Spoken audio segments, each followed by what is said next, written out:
like it was nothing. Not only that, the Wolves brought the second-game winning streak of Atlanta to an end. And so we're going to keep that energy going here tonight, aren't we, Katie? We are. And that energy starts with you. We have a lot of fun stuff planned for you tonight. It is military night, and that goes along with tonight's Feel the Game. Brian's rocking right here. That's right. We have your Hoops for Treats t-shirt right here. It's got some red. Fox Sports.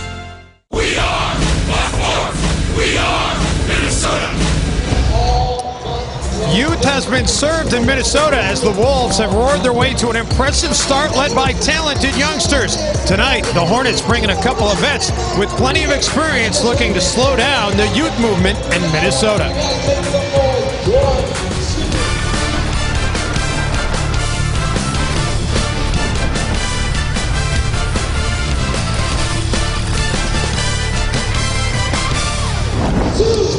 Home sweet home? Not so much for the Timberwolves, who've been road warriors so far this season, but have yet to send the Target Center faithful home happy. Tonight, they welcome in the Charlotte Hornets, looking for their first home W of the season.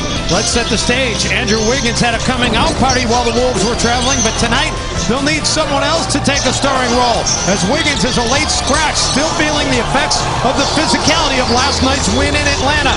Fellow #1 overall pick Karl Anthony Towns will look to pick up the slack, and he's more than capable, coming off a great start. He's the youngest player in NBA history to notch 4 double-doubles in his first 6 games. The Wolves enter tonight's game in an unfamiliar spot as the favorites, but the history of the Hornets is not so good.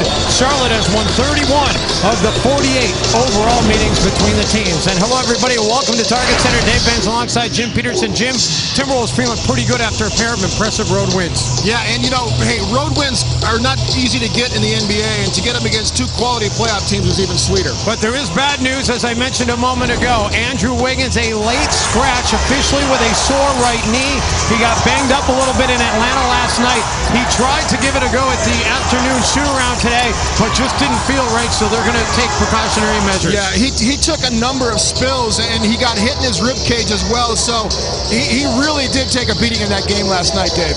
All right, so let's talk a little bit about the Timberwolves youth movement. Andrew Wiggins is a part of it, but hardly the only character amongst that cast of youngsters who've been contributing.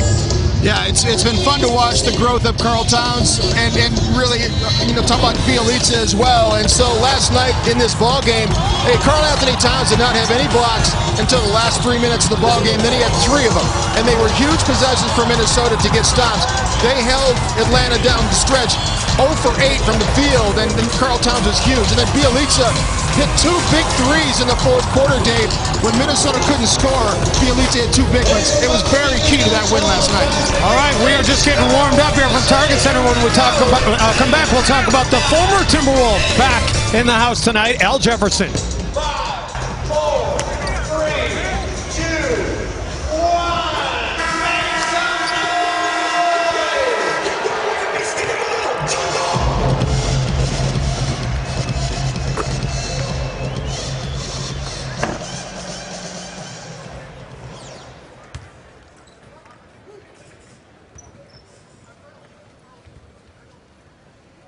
The Minnesota Timberwolves join in saluting those that served in our armed forces. To honor our nation, please welcome a joint color guard that represents all branches of military service.